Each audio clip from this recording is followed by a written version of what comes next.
Listo, qué enorme bendición poder estar aquí, tener la oportunidad de compartir este mensaje que Dios puso en mi corazón, que sin duda sé que viene de parte del Espíritu Santo. Me siento muy emocionada, muy honrada al saber que todo definitivamente se trata de Cristo, es por Cristo, y hemos estado tocando una serie hermosa acerca de las familias, de la unidad en las familias, pero también el domingo pasado se dio la introducción acerca de la serie de decisiones, y quiero que me puedas acompañar a Deuteronomio 30 del 19 al 20, que tiene que ver con esta parte de decisiones que hemos estado hablando.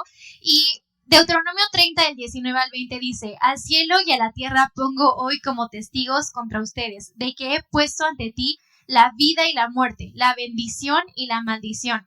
Escoge pues la vida para que vivas tú y tu descendencia, amando al Señor tu Dios, escuchando su voz y allegándote a Él, porque eso es tu vida y la largura de tus días, para que habites en la tierra que el Señor juró dar a tus padres Abraham, Isaac y Jacob. Y me vuela este versículo, lo estuvimos viendo, no voy a dar una introducción muy grande de esto porque lo vimos la semana pasada, pero este versículo nos lleva mucho a entender cómo nosotros estamos llamados por Cristo a tomar decisiones. En Cristo siempre vamos a tener ese llamado de tomar decisiones tanto para vida, que Cristo nos está llamando a tomar decisiones de vida, pero cada que nosotros decidimos por nuestra cuenta, claramente es tomar decisiones hacia la muerte. Entonces nosotros estamos llamados por Cristo a tomar decisiones de vida, y quiero que me acompañes a orar, a entregar este tiempo a Dios. Gracias Espíritu Santo por esta hermosa mañana. Gracias por el privilegio y la gran bendición de poder estar aquí. Gracias por tu presencia, gracias por tu amor, gracias porque tú estás con nosotros, porque tú siempre estás, y gracias Espíritu Santo porque tú nos estás llevando y nos estás confirmando tu llamado de gloria, ese llamado a caminar en tus propósitos, a caminar en tus principios, a caminar en tu amor, a caminar en tu gracia. Hoy te pido por cada corazón que está aquí, afirma tu palabra, afirma lo que tú quieras hablar, afirma lo que hoy estás desatando para bendición, para que hoy caminemos como una generación radical, una generación que camina bajo tus propósitos y bajo tus principios. En el nombre de Jesús, amén y amén. Y como pudieron ver en el título, no sé si está ahorita el título, pero el título de la palabra del día de hoy es rebelión versus honra. Ese es el título de la palabra del día de hoy. Rebelión versus honra. ¿Y por qué versus? ¿No? Porque hay una batalla, o sea, podemos ver que todo hay una batalla siempre, y en esta batalla podemos ver que existe ciertamente la rebelión y la honra. Y la honra debe ser ahí totalmente radical, totalmente firme, pero la rebelión siempre va a ir contra la honra, y siempre podemos ver que cuando nosotros nos movemos en rebelión, siempre va a producir maldición, pero cuando nos movemos en honra, nos estamos moviendo bajo los propósitos y los principios de Dios. Y cuando yo le pedía a Dios que hablar para el mensaje de este día, me llevó a recordar mucho todo lo que estamos leyendo en Amor por la Palabra, y te invito a que te puedas sumar. Estamos en el libro de Números, pero mientras venía esta palabra a mi mente y a mi corazón, me recordó mucho todo lo que hemos estado leyendo desde Éxodo, ahorita Números. Estamos leyendo una palabra totalmente viva que viene a confrontar nuestras vidas y nuestros corazones. Y en las últimas semanas a mí me voló en la lectura que hemos estado teniendo, porque ciertamente nos lleva mucho a entender qué es la rebelión y cómo el pueblo de Israel se movió en rebelión. Ahora, esta palabra, antes de iniciar con los siguientes puntos, quiero que nos llevemos a entender que el pueblo de Israel representamos tú y yo. Nosotros representamos al pueblo de Israel. No se trata de que estamos leyendo también obviamente es historia, estamos leyendo la palabra que es viva, que es eficaz, que es más cortante que toda espada de doble filo, como lo dicen las escrituras, pero ciertamente podemos entender que cuando nosotros leemos la palabra y vemos al pueblo de Israel, el pueblo de Israel lo representamos tú y yo. Cada vez que el pueblo de Israel se mueve en necedad, también nosotros muchas veces nos movemos en esa necedad, ¿no? Muchas veces nosotros nos movemos igual que el pueblo de Israel, de esa misma manera. Entonces podemos aprender mucho de la misericordia de Dios, de la gracia, así de todo lo que Dios da para con el pueblo. Y ahora también te quiero hablar de un segundo punto que vamos a ver dentro de lo mismo. Y ese segundo punto es que también encontramos Egipto. Ahorita que estamos leyendo mucho acerca del Antiguo Testamento, que nos estamos enfocando en el Antiguo Testamento, vemos que habla mucho acerca de Egipto. Y cuando vemos Egipto, ese Egipto representa nuestra manera pasada de vivir. Cada que nosotros leamos en la palabra de Dios Egipto, representa ese lugar del que Dios nos sacó por los méritos de Cristo. Entonces, siempre que nosotros leamos la palabra, tenemos que entender la revelación de Jesús. Siempre que leamos el Antiguo Testamento, tenemos que leer esa revelación de Jesús, pero cada que veamos Egipto, podemos entender que tiene que ver con la manera pasada de vivir. Ahora va empezando.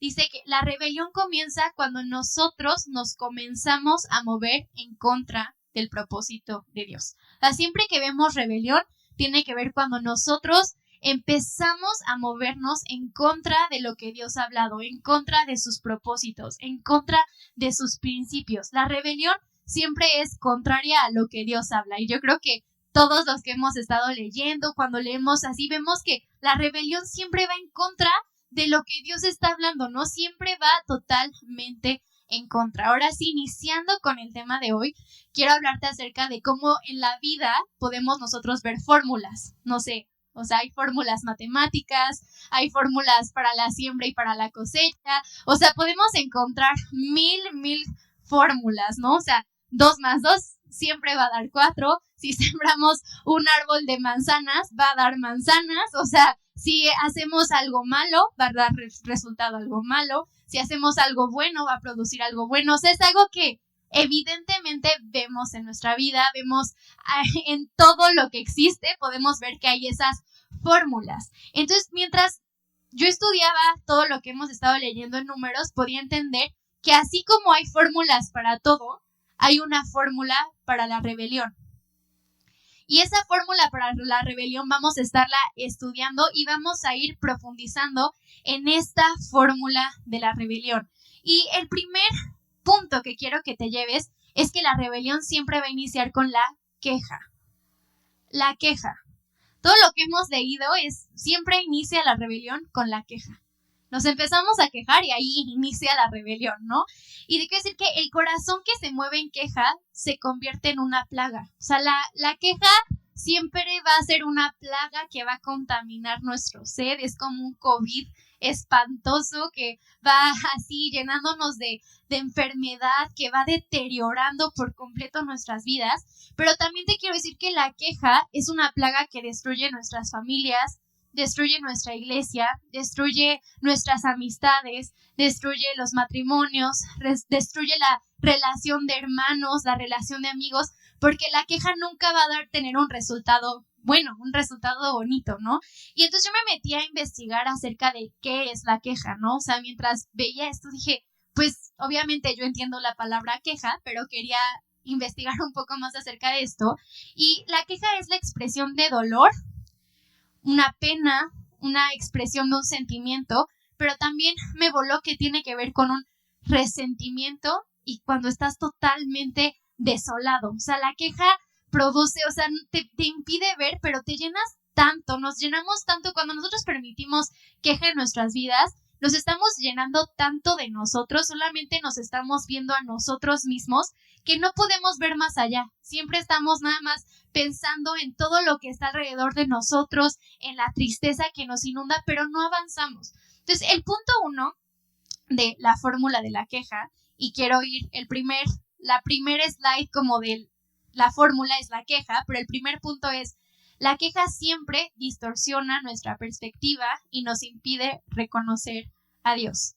Entonces, la queja siempre va a producir una distorsión. No hay forma, es una miopía, un astigmatismo horrible. Cada que nosotros permitimos queja, se distorsiona algo por completo de nuestra mente, de nuestro corazón, de nuestras emociones. Y quiero que me acompañes a Números 11:1. Dice: el pueblo comenzó a quejarse en la adversidad a oídos del Señor, y cuando el Señor lo oyó, se encendió su ira. y el fuego del Señor ardió entre ellos y consumió un extremo del campamento.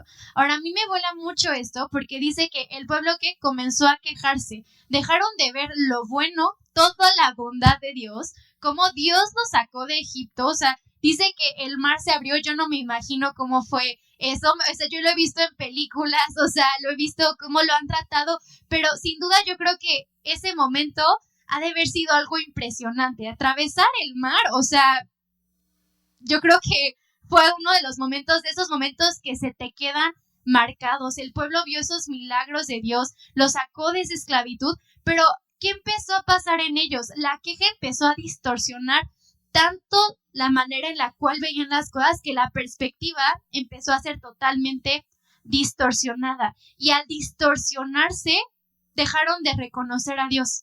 Dejaron de reconocer la obra de Dios por sus vidas, dejaron de reconocer lo que Dios había hecho. Entonces, esta palabra a mí me vuela en este punto 1, porque nosotros tenemos que ser súper cuidadosos. O sea, estos son como esos focos de alerta que el Espíritu Santo nos pone en nuestras vidas y en nuestros corazones, porque es cada que nosotros permitimos esa queja, se genera esta distorsión que dejamos de reconocer la obra de Jesús por nosotros, dejamos de reconocer la obra de Jesús tan maravillosa que lo dio todo en amor, todo en gracia, todo en misericordia. Entonces, este es el punto 1.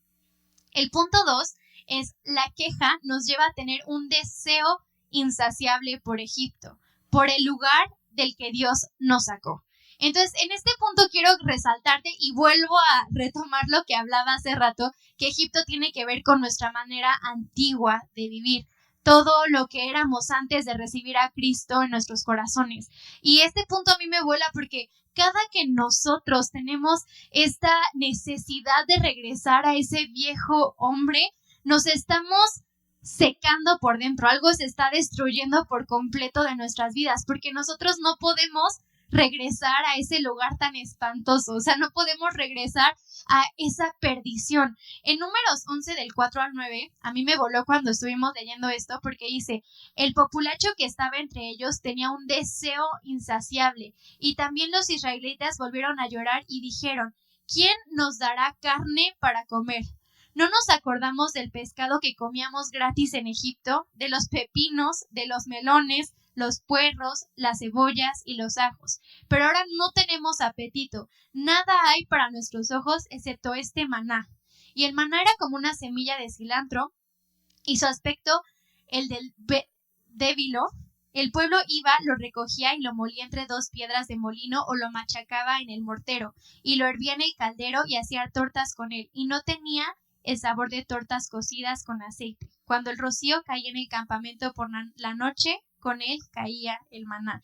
Y cuando yo leía esto me llevó a Salmo 78 del 24 al 29, porque ellos tenían este deseo insaciable que no se dieron cuenta de lo que Dios les estaba dando. Y si nosotros vamos al Salmo 78, dice, hizo llover sobre ellos maná para comer y les dio comida del cielo. Pan de ángeles comió el hombre. Dios les mandó comida hasta saciarlos. Entonces, ¿qué pasó aquí? Que se empezaron a quejar del maná. O sea, ellos mismos dicen, ¿quién nos dará de comer? Cuando Dios mismo les estaba mandando la comida del cielo al campamento, cuando tenían la nube, cuando tenían ahí la columna de fuego, y ellos mismos están diciendo, ¿quién nos dará de comer? ¿Quién nos va a dar de comer? ¿Quién nos va a seguir saciando? Es que esto no es suficiente. Yo extraño lo que comí en Egipto. Estaban totalmente tan llenos de ellos que el llenarse de ellos permitió esa queja, que dejaron de ver esa riqueza del cielo para conformarse a lo que Egipto, la esclavitud, el yugo del mundo les estaba dando. Y tenemos que recordar que en Egipto ellos eran esclavos.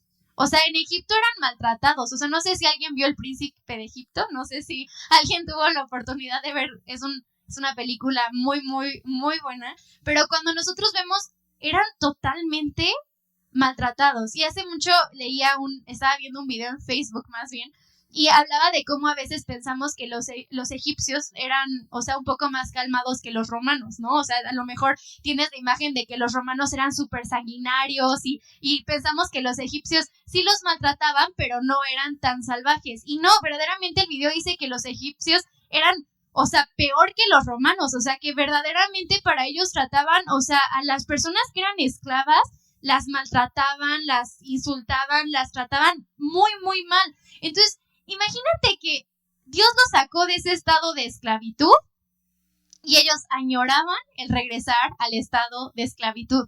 Y eso me lleva mucho que muchas veces nosotros estamos así, tenemos que romper con este patrón de queja, porque Dios nos sacó de ese estado de esclavitud por el pecado, nos sacó de ese estado de esclavitud al yugo del mundo, al yugo de la muerte, al yugo de el estar condenados, y nos traspasó a un nuevo pacto, un pacto de gracia, un pacto de salvación, donde en Cristo todo fue hecho nuevo.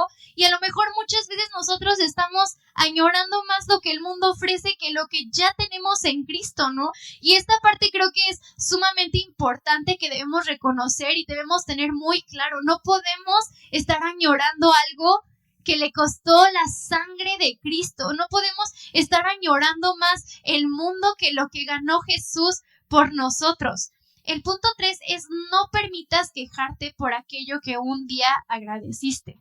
O sea, ciertamente yo me puedo imaginar que el pueblo agradeció cuando fueron, o sea, que seguro, bueno, dice la palabra de Dios que cuando salieron de Egipto hasta hicieron fiesta de danza, ¿no? Dice que ahí Miriam estuvo alabando, o sea, vemos cómo hubo esta celebración gozosa. ¿Y por qué de la nada empezaron a quejarse de algo que estaban agradeciendo antes? Entonces tenemos que ser muy cuidadosos, porque Dios nos ha regalado tantas cosas tan maravillosas en Cristo, nos ha llenado de una familia tan hermosa, nos ha llenado de su presencia, de su amor, de su gloria, de su majestad, que no podemos permitirnos esa queja a lo que un día agradecimos. Porque cuando nosotros comenzamos a ser desleales a lo que Dios ya nos regaló, cuando empezamos a decir es que esto no lo necesito, no estamos caminando bajo su propósito. Y el corazón que se mueve en queja evidentemente comenzará a moverse en murmuración. Siempre que nosotros permitimos la queja, y creo que es algo que igual hemos estado leyendo, produce murmuración. Entonces vamos a ir formulando la siguiente fórmula, pero la queja produce murmuración. Entonces, queja más murmuración. Si están apuntando, pueden apuntarlo de esta manera. Yo lo tengo así en mis notas. La queja más murmuración. Y el punto 4 es: murmurar contra nuestros padres, pastores y líderes actúa como una lepra que consume nuestra vida. Siempre que nosotros permitimos la queja, viene esta distorsión que veníamos hablando, nos impide ver lo que la obra de Jesús por nosotros, pero evidentemente un reflejo de esa queja va a empezar a ser la murmuración. Y la murmuración es algo que destruye. Y la murmuración, si nosotros vamos a Números 12, del 1 al 2, que te invito a que lo puedas leer o lo puedas apuntar, dice: entonces Miriam y Aarón hablaron contra Moisés por causa de la mujer cusita con quien se había casado, pues se había casado con una mujer cusita. Y dijeron: ¿es cierto que el Señor ha hablado solo mediante Moisés? ¿No ha hablado también mediante nosotros? Y el Señor lo oyó. Entonces la murmuración siempre, o sea, mata, pero algo que quiero que nos llevemos el día de hoy, que el que escucha la murmuración es Dios. O sea, siempre que nosotros nos empezamos a murmurar en contra de nuestros padres, pastores, líderes, abuelitos, tíos, o sea, siempre que empezamos a murmurar en contra de lo que Dios nos regaló, porque Dios puso líderes, puso pastores, puso consejeros, puso todas, o sea, nos llenó de personas hermosas para crecer en Cristo. Cada que nosotros murmuramos en contra de ellos, se convierte en una lepra que empieza a dañar nuestras vidas y nuestros corazones. Si nosotros seguimos con esta historia, dice que a Miriam le dio lepra a causa de murmurar en contra de Moisés. Entonces, la murmuración no debe ser solamente hablada. Quiero que entendamos esto. La murmuración no solamente es al momento que yo hablo o al momento de que yo empiezo a generar estas palabras, sino que la murmuración inicia desde un pensamiento. La murmuración, o sea, inicia desde un pensamiento. Y aun cuando ese pensamiento no se haya producido en palabras, aun cuando ese pensamiento no haya sido hablado, ya estuvo. Y Dios lo conoce, Dios lo escuchó y es momento que también reconozcamos si hemos permitido murmuración en nuestras vidas, si hemos permitido esa queja para ser conscientes y empezar a decidir por la vida. Ahora hay algo que también me voló porque tenemos que ir también a entender qué es lo que dice Dios acerca de nuestros pastores, de nuestros padres, de nuestros líderes, qué es lo que Él ha dicho. Y cuando leí en Números 12 del 5 al 8, me voy a ir a la parte de hasta abajo, dice: mi siervo Moisés, en toda mi casa él es fiel. Cara a cara hablo con él, abiertamente y no en dichos oscuros. Y él contempla la imagen del Señor. ¿Por qué pues no temieron hablar contra mi siervo, contra Moisés? Y mientras leía esta palabra, Dios me llevaba a entender que esto nos lo está diciendo también acerca de nuevo, de nuestros pastores, de nuestros padres, de nuestros líderes. Nos está haciendo ese foco de alerta porque esto es lo que Dios habla acerca de ellos. Dice, ¿por qué pues no temieron hablar en contra de mis siervos? Entonces tenemos que ser muy conscientes porque Dios dice, verdaderamente tenemos que ser muy conscientes de nuestras palabras, de lo que expresamos, de lo que sale de nuestro corazón, ¿no? O sea, porque todo lo que llena nuestro corazón evidentemente va a producir un fruto y ese fruto evidentemente puede ser o para vida o para muerte, pero la murmuración nunca va a ser buena. La murmuración no va a ser, nunca es constructiva, nunca es hermosa. Siempre la murmuración lleva hacia la muerte. Entonces, seguimos construyendo la fórmula. Queja más murmuración más falta de visión. Entonces, siempre que permitimos queja, va a producir murmuración, pero esa murmuración nos va a llevar a una falta de visión. Y el punto 5 es, cuando nosotros caminamos en queja y permitimos murmuración, hablamos en contra del diseño de Dios, malinformando a nuestra familia y a nuestra iglesia.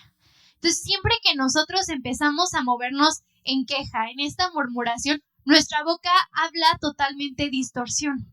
O sea, nosotros no podemos hablar de una forma correcta cuando no tenemos esa visión clara de parte de Dios. En Números 13 del 31 al 33 habla de cuando Dios le dice a Moisés que mande a los espías para que vea la tierra prometida que Dios ya les había hablado que él se las iba a dar. Y dice, pero los hombres que habían subido con él dijeron, no podemos subir contra este pueblo, porque es más fuerte que nosotros, y dieron un mal informe a los israelitas de la tierra que habían reconocido, diciendo, la tierra por la que hemos ido para reconocerla es una tierra que devora a sus habitantes, y toda la gente que vimos en ella son hombres de gran estatura. Vimos allí también a los gigantes, los hijos de Anac, son parte de la raza de los gigantes, y a nosotros nos pareció que éramos como langostas, y así parecimos ante sus ojos. ¿Quién les dijo que habían parecido así ante sus ojos? O sea, nadie. O sea, yo no creo que se hayan, si les dio tanto miedo, no creo que se hayan acercado a tener un diálogo con ellos. O sea, a menos de que fueran muy valientes, pero yo creo que verdaderamente fueron cobardes porque no se atrevieron ni siquiera a acercarse, pero él está diciendo, a sus ojos éramos como langostas. Nadie se los dijo. Absolutamente nadie les había dicho que eran langostas, pero ellos se creyeron ese tamaño tan pequeño a causa de una falta de visión. O sea, la falta de visión siempre nos va a llevar a vernos de una forma totalmente errónea al diseño de Dios para nuestras vidas. Cada que nosotros no nos vemos como Dios bajo la obra de Cristo en nosotros, siempre vamos a terminar viéndonos como langostas. O sea, siempre nos vamos a terminar viendo de una manera muy chiquita, muy escasa. Pero ellos, a mí me vuela porque ellos vieron el mar abierto. Ellos vieron el maná cayéndose del cielo. Vieron la presencia de Dios ahí. Dice que cada que veían que la presencia se movía, ellos se movían, ¿no? Vieron la nube ahí. Tenían la presencia de Dios con ellos, pero se siguieron viendo como langostas, se siguieron viendo esclavos, se siguieron viendo bajo los ojos de Egipto, se siguieron viendo bajo lo que Egipto había hablado, porque ciertamente yo creo que todo lo que Egipto había hablado a sus vidas y a sus corazones había hecho tanta raíz en ellos que ellos se veían tan chiquitos a causa de cada palabra que Egipto había producido en sus vidas. Y hoy nosotros tenemos que también ser muy conscientes de qué palabras hemos permitido que entren a nuestras vidas y a nuestros corazones. Porque si nosotros hemos permitido palabras de Egipto que nos hacen sentir como langostas, evidentemente nunca vamos a heredar tierra prometida. Cada que nosotros permitamos movernos bajo estas palabras que Egipto ha hablado de no puedes, no eres capaz, están literal pudriendo el llamado de Dios para nosotros. Porque cuando nosotros vemos la palabra, dice, todo lo puedo en Cristo que me fortalece. Mayor es Cristo en mí que el que está en el mundo. Tenemos tantas palabras que el Espíritu Santo quiere hablar a nuestras vidas para que no nos veamos como langostas, sino que nos veamos bajo los ojos de Cristo, victoriosos, con su victoria, establecidos en su gracia, establecidos en su poder, establecidos en su autoridad. Pero debemos despertar porque ciertamente el enemigo es tan sutil que sabe que cada que nos hace sentir como langostas, nunca vamos a dar en el blanco. O sea, él es tan sutil que sabe que cada que nos hace sentir no merecedores de gracia, nos va a hacer ser totalmente aplastados. Que cada que nos hace ver así algo cerrado, pero si nos empezamos a ver bajo nuestros méritos, bajo nuestros esfuerzos, nunca vamos a llegar al lugar donde Dios nos permitió estar. Y tenemos que saber que no se trata de nosotros, no se trata de cuán capaces somos, sino se trata de lo que Cristo hizo por nosotros, se trata de su victoria. Y debemos ser muy conscientes porque en este punto también te decía que ese malinforme, el estar mal informados, impacta a nuestras generaciones. Es decir, cada que nosotros nos tomamos la palabra de soy pequeño, no puedo, no solamente me está impactando a mí, sino que yo la permeo a las personas que me rodean. Y al permearla a las personas que me rodean, ellos van a recibir lo mismo y eso se va a pasar de generación en generación. Y debemos ser muy conscientes porque no podemos permitir que un mal informe afecte a nuestras generaciones, afecte a nuestras familias. No podemos permitir que un mal informe de un tema de salud se haga tanta raíz en nuestras vidas que nos lleve a creernos más ese informe que lo que Cristo ha hablado para nosotros, que lo que Cristo ha hablado para nuestros corazones. Y seguimos construyendo esta fórmula y vamos con queja, más murmuración, más falta de visión, más rebelión. Entonces llevamos 4 puntos que va formulando, que podríamos verlo como 1 más 1 más 1 más 1, ¿no? O sea, para tenerlo muy claro, para que se lo lleven muy, muy claro. El punto 6 es hablar en contra del propósito de Dios siempre nos dará como resultado rebelión. Siempre nos va a dar un resultado de rebelión. Entonces, los espías dieron un mal informe que llevó al pueblo a la rebelión y esta a la muerte. ¿Por qué? Porque los espías creyeron tanto ese mal informe que llegaron hacia la congregación, como si llegara aquí, a decir, no se puede, no vamos a lograrlo, somos totalmente incapaces. Y ellos empezaron a hablar tanto esto que todo el pueblo empezó a creerse esta visión de mal informe, que empezaron todos a decir, ok, sí, no podemos, no lo vamos a lograr, no somos capaces. Pero Números 14 del 1 al 4 dice, entonces toda la congregación levantó la voz y clamó, y el pueblo lloró aquella noche. Todos los israelitas murmuraron contra Moisés y Aarón, y toda la congregación les dijo, ojalá hubiéramos muerto en la tierra de Egipto, ojalá hubiéramos muerto en ese desierto. ¿Por qué nos trae el Señor esta tierra? ¿Para caer espada? Nuestras mujeres y nuestros hijos van a caer cautivos, más cautivos que en Egipto, o sea, no entiendo a qué se referían. ¿No sería mejor que nos volviéramos a Egipto? Y se decían unos a otros, nombremos un jefe y volvamos a Egipto. O sea, ¿en qué momento otra vez volvieron? Vieron ahí, decían, ese mal informe los llevó a decir, prefiero estar en Egipto. ¿Cómo regresamos a Egipto? O sea, si tenemos que regresar, regresamos. Se volvieron a mover en esa murmuración, se volvieron a mover en contra del propósito de Dios y empezó a haber este disturbio que generó una rebelión. Este disturbio que generó una rebelión a causa de unos espías que dieron un mal informe. Dios les había dicho que les iba a dar la tierra. Si nosotros vemos Números 13 del 1 al 2, que si se dieron cuenta el otro es Números 14, o sea, un capítulo antes, dice, entonces el Señor habló a Moisés, tú mismo envía hombres a fin de reconozcan la tierra de Canaán, que voy a dar a los israelitas. ¿Qué dice? Que voy a dar. No dice, o sea, dice que voy a dar. O sea, Dios ya lo había hecho. Dios ya les había dicho, yo te voy a dar esta tierra, te voy a dar esto, te lo voy a dar a ti, se los voy a dar como promesa. Es lo que yo he hablado a Abraham. O sea, que lo que yo hablé a Jacob, lo que he hablado, yo lo voy a cumplir, lo voy a establecer en gloria. Esa tierra es para ustedes. O sea, Dios mismo se los dijo, pero a causa de un mal informe olvidaron que Dios les dijo, yo se las voy a dar. Y a veces creo que nos movemos de esta misma manera. Empezamos a escuchar esos malos informes que de repente olvidamos que Dios nos dijo, yo te lo voy a dar.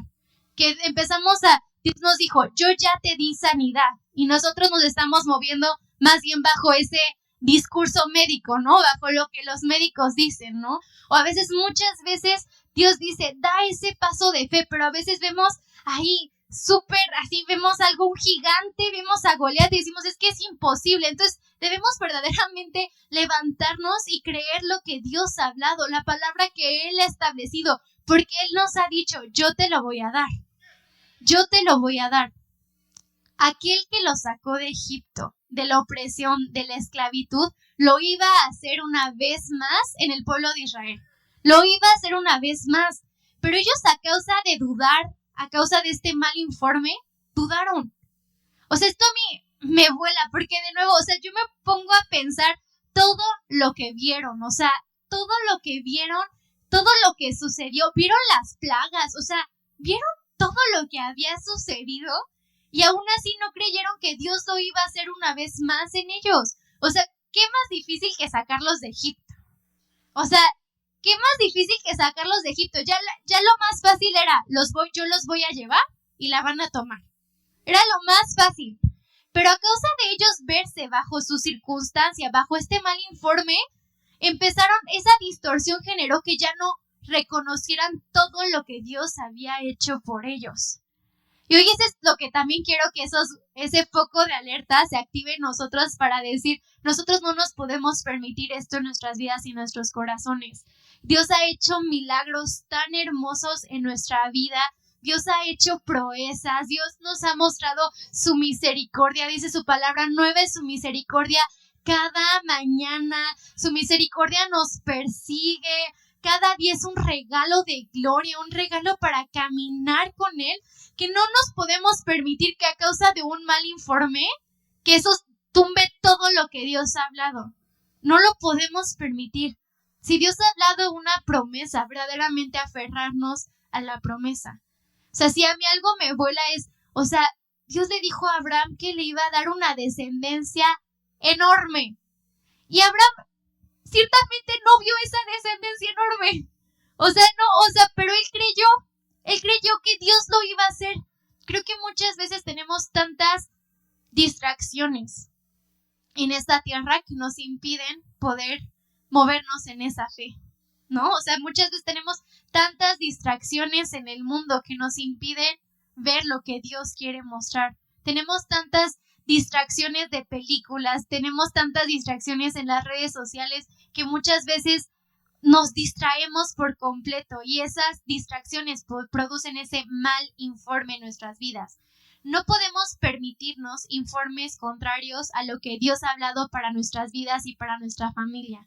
O sea, hoy si algo quiero que nos llevemos en nuestros corazones, nos llevemos así el día de hoy, es no nos podemos permitir movernos como el pueblo de Israel, que estaba añorando Egipto, que estaba deseando regresar, que estaba más enfocado en un mal informe que en la palabra de Dios que había sido, yo lo voy a hacer una vez más con ustedes. Y seguimos ya con la fórmula, pero ahora vamos a ver el resultado de esa fórmula. Entonces volvemos, queja más murmuración, más falta de visión, más rebelión, es igual a enemistad con Dios.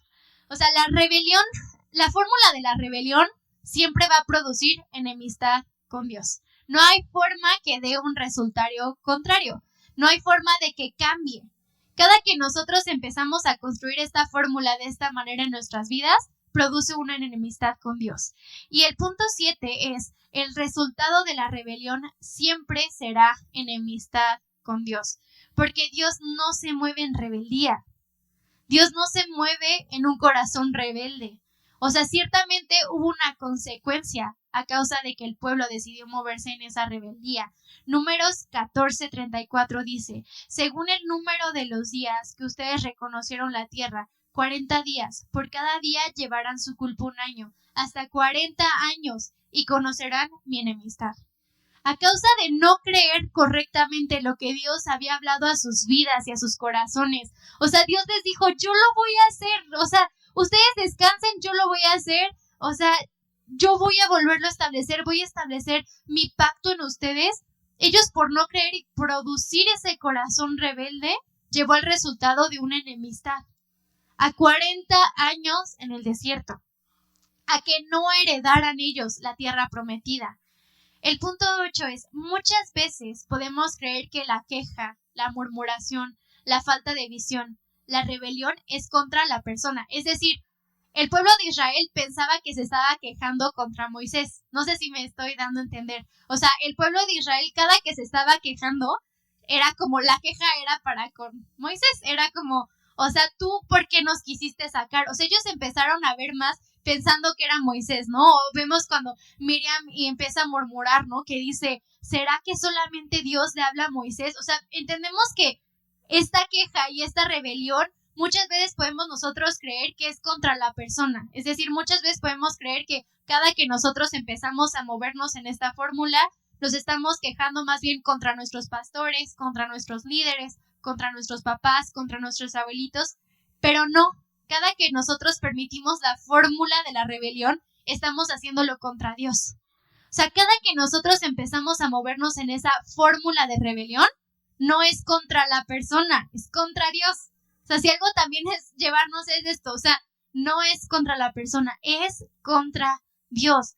Números 14:11 dice, y el Señor dijo a Moisés, ¿hasta cuándo me desdeñará este pueblo y hasta cuándo no creerán en mí, a pesar de todas las señales que he hecho en medio de ellos? O sea, me vuela esto como, o sea, Dios también en su amor fue ¿hasta cuándo? O sea, ¿hasta cuándo? O sea, y seguía aún así mostrando su misericordia. O sea, si seguimos leyendo, Dios sigue mostrando su misericordia para un pueblo totalmente necio, terco, obstinado, así como nosotros somos, Dios muestra su misericordia, pero Él también nos dice, ¿hasta cuándo?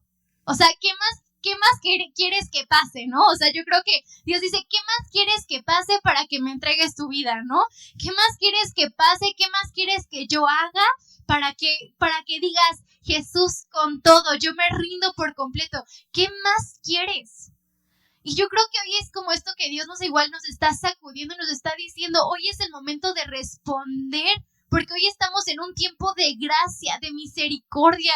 Hoy estamos en un tiempo en el que Jesús dice, ven, corre y yo lo hago todo nuevo, ¿no? Borro toda esa queja, borro toda esa murmuración, es decir, toda la fórmula que fuimos construyendo. Si hoy nosotros nos rendimos por completo delante de los pies de Cristo y hoy decimos, Jesús, yo reconozco que he fallado, que me he equivocado, que he pecado en contra tuya, hoy reconozco todo, se van cayendo esos números, es como si estuviéramos haciendo, se va cayendo todo para caminar en una nueva fórmula, en la fórmula de la honra. Pero hoy estos puntos son esas como alertas, son esas alertas definitivas de Dios para nosotros, porque sin duda creo que es algo que si vamos a seguir leyendo, vamos a seguir viendo que el pueblo siguió cayendo en rebelión, siguió cayendo, pero es para que a nosotros no nos pase más. Si nosotros podemos aprender algo es para que a mí, que a mi familia, para que a mi descendencia no le pase más, es como el momento de responder y decir, yo no voy a ser necia, no voy a ser terca lo que Dios está hablando a mi vida y a mi corazón, porque hoy es el día de salvación. Hoy es el día de gracia, hoy es el día que Dios hizo para que podamos correr delante de su presencia y saber que en Él vamos a encontrar esa gracia para el oportuno socorro, que hoy podemos borrar toda queja de nuestras vidas, que no podemos movernos en queja. Siempre les digo en auténtica, ¿no? Cuando nosotros conocemos a alguien que es súper quejumbroso, que se queja de todo, siempre huimos de esas personas. O hay alguien que le encante estar platicando con alguien que se está quejando todo el tiempo. O sea, yo creo que a nadie le gusta estar con alguien que se está quejando. O sea, llega un momento que dices, no, a ver, yo ya no quiero hablar de que, o sea, ya fue, o sea, no podemos. O sea, es algo que evidentemente no podemos tolerar. Entonces, si de esa misma forma no lo toleramos en otras personas, cuando escuchamos queja, hay que vernos como en ese espejo, decirle, Espíritu Santo, si yo me estoy moviendo en queja, haz que no lo tolere. O sea, que sea tan abominable, tan aborrecible la queja en nuestras vidas, que digamos hasta aquí. O sea, que el momento uno que se quiera producir una palabra, así que sea así de, no puedo porque hay algo en mí que no lo puede hacer, no lo puede tolerar. Ahora, Dios es abundante en gracia y en misericordia. O sea, algo que igual me vuela, no tengo aquí la cita, pero habla acerca de cuando los hijos de Core se rebelaron en contra de Moisés y que no era en contra de Moisés, era en contra de Dios. O sea, entendemos que se estaban rebelando en contra de Dios, no se estaban rebelando en contra de Moisés y Aarón, se estaban rebelando en contra de Dios. Dice que a causa de esta rebelión, dice que Dios hizo que la tierra se partiera y se los tragó. O sea, se los tragó. O sea, ¿por qué? Porque Dios no tolera la rebelión. Pero, perdonen mi voz, me fui fije. Lolita, ya la... Se me fue la voz. Se me fue la voz horrible, pero a lo que voy es, mientras yo leía esto, que dice que en ese momento Dios partió la tierra y se los tragó, a mí me llevó tanto a decir, Dios, tanta es tu misericordia que hoy tú estableciste un nuevo pacto que aún a pesar de nosotros, ¿cuántas veces? O sea, lo que vimos en las Olimpiadas, Dios pudo haber abierto la tierra y en ese momento tragarse a todos. O sea, Él pudo haber hecho en un instante, o sea, cada que alguien blasfema en contra de Jesús, en un instante Dios podría abrir la tierra y tragarse a todo aquel que hable en contra de su hijo. Pero lo que Dios me llevaba es que es por su misericordia que no lo hace, porque Él quiere que lo amemos de manera personal. Él no quiere que lo amemos por obligación. Él no quiere que lo amemos porque somos obligados sino que Él nos amó antes de que nosotros lo pudiéramos haber amado. Y hoy es misericordia y hoy es gracia la que no nos consume, la que nos hacen estar de pie, la que nos hace caminar en misericordia, la que nos hace decir, porque yo estoy trabajando en tu corazón y en tu vida para formar la vida de Cristo todos los días. Ahora, algo que también quiero resaltar es que ciertamente en toda esta historia también vemos a dos personajes increíbles que son Josué y Caleb. O sea, algo que nosotros vemos en esta historia es que hubieron dos personas que se movieron radicales con un espíritu diferente. Y me encantó porque ellos no toleraron la fórmula de la rebelión. O sea, ellos se dieron cuenta cómo el pueblo se estaba moviendo en rebelión. Yo creo que ellos fue así de, pero ¿en qué momento? O sea, ¿que no vieron todo lo que Dios ha hecho por nosotros? O sea, yo creo que ellos verdaderamente recordaron todo lo que Dios hizo por ellos, que fue de, yo no lo quiero permitir, ¿no? O sea, yo no lo permito. Y creo que hoy es este llamado que también Dios nos está haciendo para que nosotros despertemos como Josué y Caleb, radicales, que no toleremos la rebelión, que no toleremos esta fórmula en nuestras familias, en nuestras casas, en nuestra iglesia, en todas las relaciones que tengamos, porque no es propósito de Dios movernos en contra de su diseño. Ahora, no podemos permitir la bendición y la vida de Dios en nuestras familias si nos estamos moviendo en contra del propósito de Dios. O sea, nosotros no podemos pedir, Dios, quiero bendición, quiero tu vida, si nos estamos moviendo en contra de su propósito. Y en contra de su propósito es movernos en contra de la unidad, en contra de la armonía. O sea, si algo vemos en el resultado de todo lo que estamos viendo, es que cada que empezaban a dar un decreto o empezaban a hablar murmuración, ¿qué producía? Pues no producía unidad en el pueblo.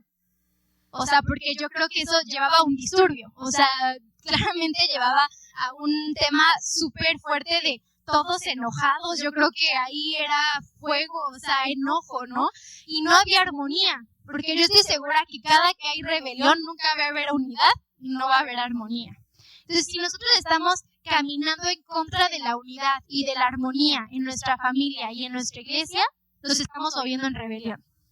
Entonces, cada que nosotros nos estamos moviendo en esa falta de unidad, cada que nosotros estamos produciendo, no sé, si sabemos que alguien tiene un tema con alguien y estamos metiéndole más leña al fuego, estamos moviéndonos en la fórmula de la rebelión.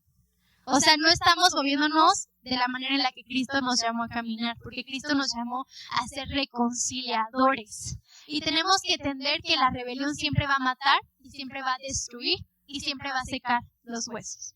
Quiero que me acompañes a Efesios 1 del 3 al 10 y yo lo tengo en la versión de The Message. A mí me encanta poder traducir las versiones y para mí la versión de The Message me ha hablado mucho Dios en muchos puntos. Y en este versículo de Efesios 1 del 3 al 10, híjole, Dios habló a mi corazón de una manera muy, muy impresionante, porque dice, qué bendito es Dios y qué gran bendición es Él. Es el Padre de nuestro Salvador Jesucristo y nos lleva a las alturas de la bendición en Él. Mucho antes de poner los cimientos de la tierra, ya nos tenía en mente. Se fijó en nosotros como centro de su amor, para que fuéramos santificados por su amor. Hace mucho, mucho tiempo decidió adoptarnos en su familia por medio de Jesucristo. Qué gusto le dio planear todo esto. Quiso que entráramos en la celebración de sus abundantes dones de la mano de su Hijo amado. Gracias al sacrificio de Jesús, a su sangre derramada en el altar de la cruz, somos un pueblo libre, sin penas ni castigos por nuestras transgresiones. Y no solo libres a medias, abundantemente libres. Él pensó en todo, proveyó todo lo que pudiéramos necesitar, haciéndonos partícipes de los planes que se complacían hacer. Lo puso todo delante de nosotros en Cristo. Un plan a largo plazo en el que todo estaría reunido y resumido en Él. Todo en el cielo más profundo, todo en el planeta Tierra. Y a mí cuando leí este versículo, híjole, creo que va toda la raíz de lo que es la fórmula de la honra, que tiene que ver con entender quiénes somos en Cristo. Entender quiénes somos en Cristo y lo que Cristo pagó por nosotros, lo que Cristo hizo por nosotros en la cruz. Y ese llamado de Dios, el de abrazar Efesios 1 del 3 al 10, es para que nosotros lo tomemos en nuestras vidas y en nuestros corazones, que lo abracemos para nuestra familia, que lo abracemos en nuestra iglesia, que recordemos que me voló esta parte que dice, o sea, mucho antes de que Él pusiera los cimientos de la tierra, ya nos tenía en mente. O sea, ya nos tenía en mente. O sea, a Dios no se le escapa nada. Nada. Él es el dueño de todo. Y aún así dijo, vale la pena crear a la humanidad. O sea, vale la pena porque yo en Cristo voy a establecer mi pacto eterno, porque yo los necesito que en Cristo adoptarlos y que sean parte de mi familia y que caminen conmigo una eternidad. Y este es el llamado que nosotros debemos abrazar, no el llamado de la rebelión, no es el llamado de caminar como se caminaba el pueblo de Israel, sino caminar bajo el llamado de Cristo, caminar bajo este llamado con propósito, porque ese amor es tan grande, es un amor tan inmenso que nos alcanza. Y los principios de la honra tienen que ver, el primer punto, entender con quién soy en Cristo.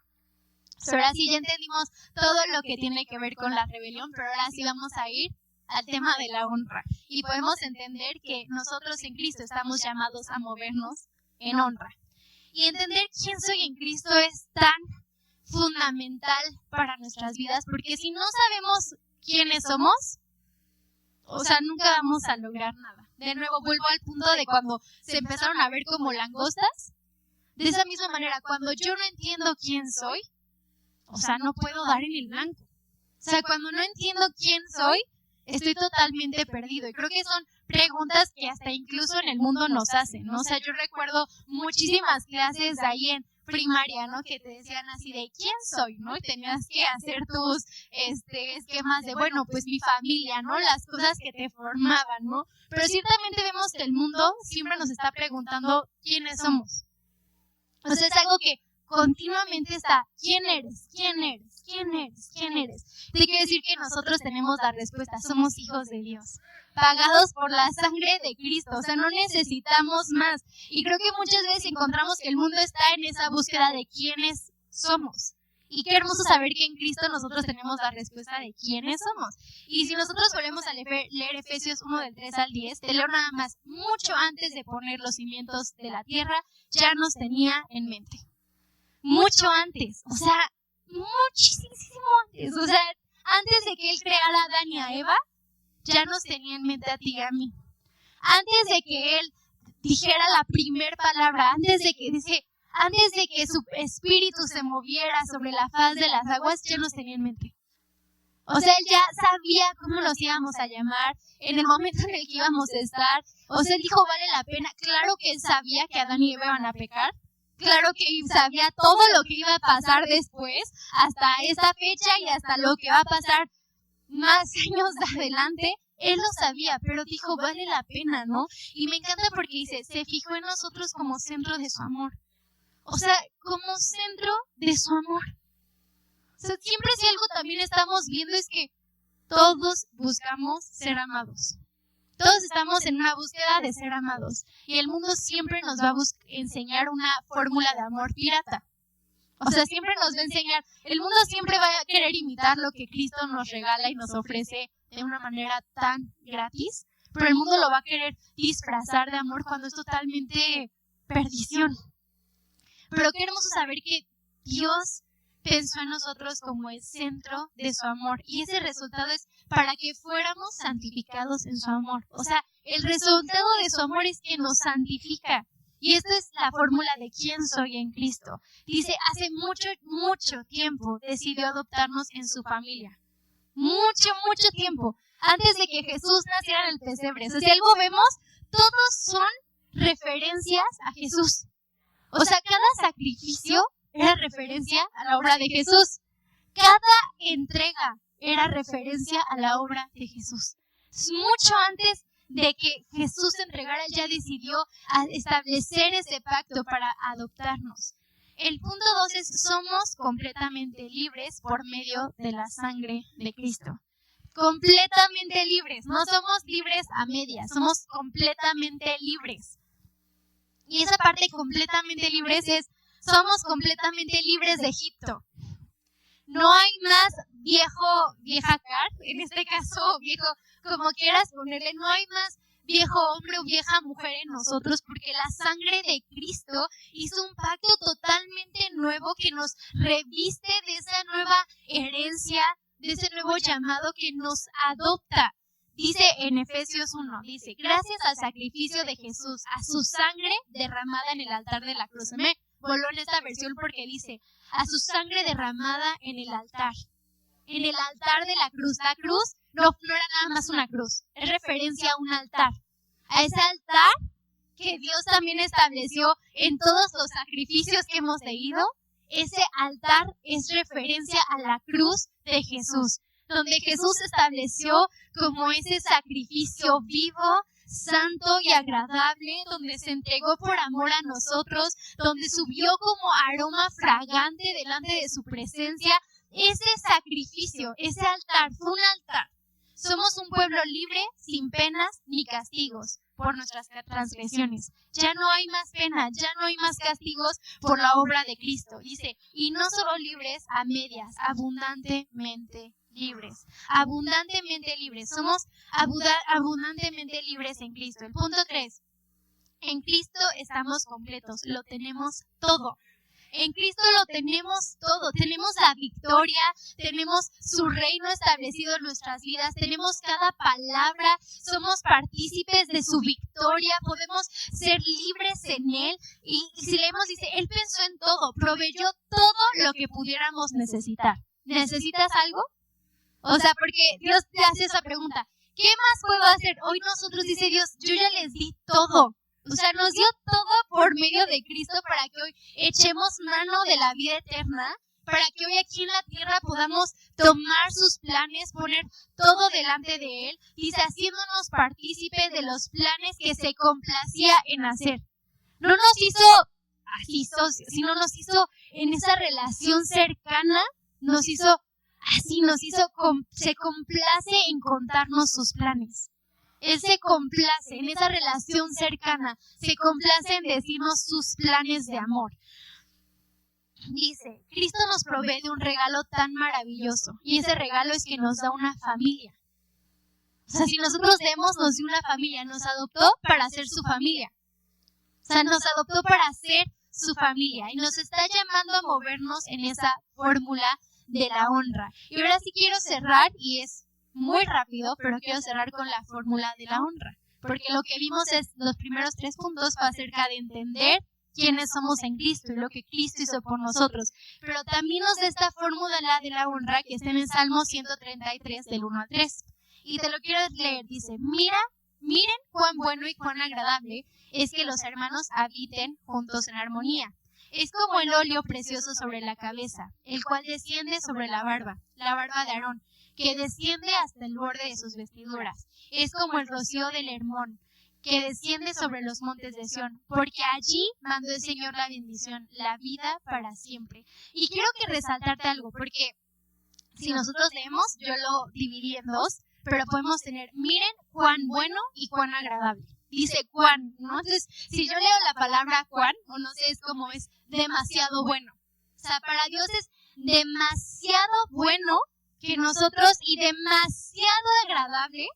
O sea, es demasiado, o sea, no hay forma de cambiarle. No es nada más bueno, sino es abundantemente bueno, abundantemente agradable, que nosotros como hermanos, porque todos nosotros que hemos recibido a Cristo Jesús como Señor y Salvador, fuimos adoptados como sus hijos, que nosotros como hermanos habitemos juntos en armonía. En armonía. O sea, dice que es bueno y agradable. En gran manera, que habitemos en armonía. Y esta es la fórmula de la honra. Porque dice, porque allí mandó el Señor la bendición y la vida para siempre. Y creo que a veces estamos pensando en, Dios, o sea, quiero vivir tu bendición, quiero vivir tu vida, quiero experimentarla. Pero Dios nos está diciendo, ok, para que ustedes vivan mi bendición y vivan mi vida, está la fórmula de la honra. Y esa fórmula de la honra podemos tomarla como la fórmula del Salmo 133. O sea, y voy cerrando con esto. La fórmula del Salmo 133 es adoptados por la sangre de Cristo. Más caminar en unidad, más armonía en nuestras familias y en nuestra iglesia. Es igual a entender que allí habita la bendición de Dios y su vida para siempre. Entonces, cada que nosotros nos movemos en esta fórmula, nos estamos moviendo bajo la fórmula de la honra, bajo la fórmula de la bendición. Y esa fórmula tiene que ver con entender que en la armonía, en la unidad, es donde Dios se mete, donde Dios habita, No podemos permitir la rebelión. Hay una frase que no me acuerdo quién la dijo, pero habla acerca de la historia, ¿no? Que dice que muchas veces cuando nosotros no conocemos la historia, podemos volver a caer en ella. O sea, que siempre que no conoces, siempre que no conoces la historia, caes en ella, que fue lo que le pasó a Napoleón, ¿no? O sea, de la misma manera, cuando nosotros no conocemos la historia, vamos a caer en ella. Hoy tenemos tanta palabra, tanta bendición. La palabra de Dios es el manual perfecto. Hace rato estábamos hablando de cómo hay gente que le gusta leer los manuales y que cuando lees un manual te das cuenta de las funciones, dice que tremendas, ¿no? Decía Anita, es que yo no sabía que los termos esos de Nespresso se tenían que separar, y cuando veo que Henry lo estaba lavando y estaba separado, se quedó así de, ¿y esto se separa? Y dice, sí, leí el manual, ¿no? Y entonces muchas veces, a veces, por no conocer el manual, no sabemos toda la bendición que podemos sacar a las cosas. La Biblia es ese manual, que nos da ese manual de vida eterna, porque La palabra de Dios es viva, no solamente es un libro, sino es viva, es eficaz, es más cortante que toda espada de doble filo, que dice que penetra hasta partir las coyunturas, que viene a revelarnos más y más de Jesús. Y nos está diciendo verdaderamente que estamos llamados a abrazar ese diseño con propósito. Y ese diseño con propósito es abrazar la unidad, abrazar lo que Dios ha hecho. Y quiero cerrar con esto, porque por los méritos de Cristo, Él lo hace todo nuevo en un instante. O sea, para Dios no hay nada imposible. O sea, Él transforma todo. Entonces, si hoy el Espíritu Santo nos sacude en algo que decimos, es que yo creo que yo me estaba moviendo como el pueblo de Israel, no, yo creo que yo estaba caminando en esto que estaba totalmente erróneo, que estaba totalmente en contra, que estaba moviéndome en murmuración, en queja, en deslealtad, en deshonra, que estaba permitiendo tantas cosas. Hoy entiendo quién soy en Cristo. Hoy entiendo que nuestra herencia no es Egipto, y yo te quiero invitar que si esta palabra tú la sientes de parte de Dios para tu corazón, que puedas ponerte de pie y vamos a orar, porque para Dios no hay nada imposible y Él de la nada lo hace todo. Nosotros vemos como en un instante Él lo transforma todo, que Él hace brotar manantiales donde pensábamos que todo estaba seco, que Él hace que los huesos secos cobren vida. Y hoy sabemos, Jesús, gracias por tu obra tan maravillosa por nosotros. Gracias porque ciertamente no lo merecíamos, porque no merecíamos absolutamente nada, pero tú dijiste y fijaste en nosotros el centro de tu amor. Tú nos viste como tus hijos, nos viste aptos en Jesús, nos viste restaurados en Jesús, nos viste santificados en Jesús. Y hoy sabemos que por los méritos de Cristo, tú todo lo haces nuevo, en un instante lo transformas todo. Y hoy, Espíritu Santo, venimos delante de ti a pedirte perdón por cuantas veces nos habíamos movido en queja, en murmuración, en rebeldía. Sabemos que no es nuestra herencia, no queremos movernos en esa fórmula de rebeldía, sino que hoy renunciamos a ella por completo, renunciamos a toda queja, a toda murmuración, a toda falta de visión, para caminar bajo tus propósitos, para caminar bajo tus principios, para caminar bajo lo que tú has hablado, porque Jesús, tú has hablado planes de bien para nuestra vida, porque tú has establecido un pacto eterno, porque en esa cruz tú estableciste un altar de salvación, un altar de restitución. Y hoy te decimos, Jesús, te pedimos que transformes nuestras vidas, que transformes nuestros corazones. Gracias porque hoy tú estás haciendo una obra nueva en nosotros. Crea en nuestro corazón esa necesidad, ese clamor por buscarte, por vivir rendidos a tus pies, por amarte, por vivir en esa santidad, porque tu amor nos santifica. Gracias por tu palabra, gracias porque tú nos revelas ese diseño en el cual tú quieres que caminemos, y ese diseño es caminar bajo tus propósitos, bajo tus principios. Te amamos y te entregamos este tiempo en el nombre de Jesús. Amén y amén.